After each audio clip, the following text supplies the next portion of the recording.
All right, so we're going to start off chemical reactions by first talking about what it is. Um, a lot of you are told early in life that a chemical reaction is something that cannot be reversed, and that is wrong, wrong, wrong. Chemical reaction is actually a change in which a substance or substances is changed into one or more new substances. So we're talking about combining and rearranging of atoms. All right, now there are certain signs that we could see at the macroscopic or the laboratory level, what we could see with our eyes, that might tell us that a chemical reaction has occurred. The only real way to know for sure is to get down to the to the microscopic level, actually see that the atoms have rearranged. But since we don't have superhuman powers, we can use what we can see with our eyes in the lab to help us know that a chemical reaction is probably occurring.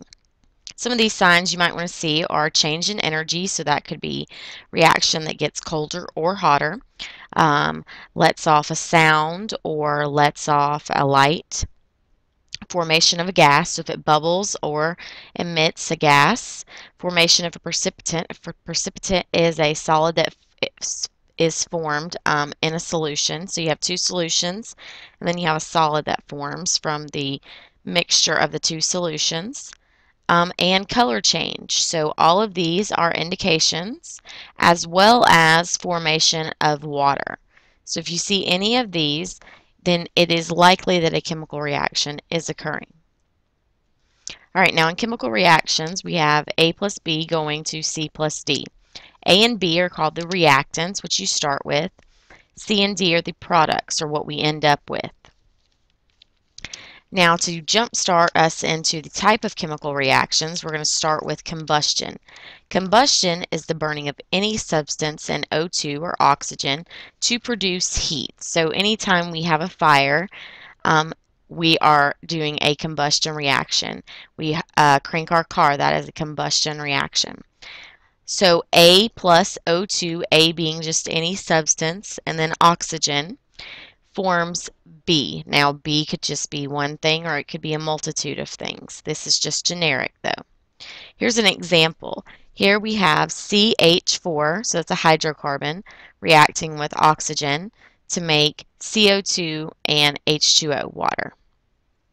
All right. Now, products of combustion always contain some sort of oxygen, and when you have a hydrocarbon combust, it'll always form CO2 and H2O. So in the top picture, we have a metal combusting, so sodium is a metal reacting with oxygen, it's combusting, it's forming some product that contains oxygen. And then down here you have a hydrocarbon reacting with oxygen, and you're forming CO2 and H2O. And then when you balance it, you get that. So now we're going to look at a couple practice combustion problems where we're going to try to predict what's going to happen. So based on what we just did before, C8H18 plus O2 oxygen, what do you think is going to happen? All right, well, hopefully you remembered that this is a hydrocarbon, and anytime you have a hydrocarbon with O2, it's going to make CO2 and H2O. The only thing you're really having to do is balance it. So if you balanced it, we get an 8 there, 9 there, which is actually going to end up being an 18, because that's going to give us an odd number. And this will be 16, this will be 2. Now we got to figure out our oxygen. So we got 16 times 2, that is 32. And then we have 18 there. So that's 50, so 25. All right, there's the balanced form of that.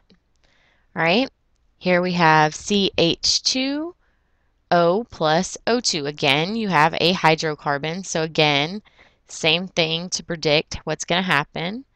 You're going to have this. So again, the hardest part is balancing it, and it's already balanced in this one, so we're good. All right, now metals. Metals are some exceptions. Metals with that combust or react with oxygen form the metal oxides. So you're going to have to do a little swap and drop here. Okay, so we have the metal Na, and then we have O2. Okay, so when we're looking at this, They're going to come together, but you're going to have to look at their charges. Na's in the 1 plus column, O's in the 2 minus, so it'd be Na2O. Okay, and then when you balance it, let's see, we'd get 2 there and a 4 there. All right, now here we have aluminum and oxygen. So again, they're going to come together. Aluminum's 3 plus, O is 2 minus, so that gives you Al2, 3. And that's going to be, and then you have to balance it again. So you see that these are a little bit harder to balance than the other ones were. All right, and then again, looks, I already gave you the answer there. All right, let's talk about it though. So you got Ca and O. Ca is 2 plus, O is 2 minus, so they cancel to this. Then you'd have to balance it, so 2 and 2.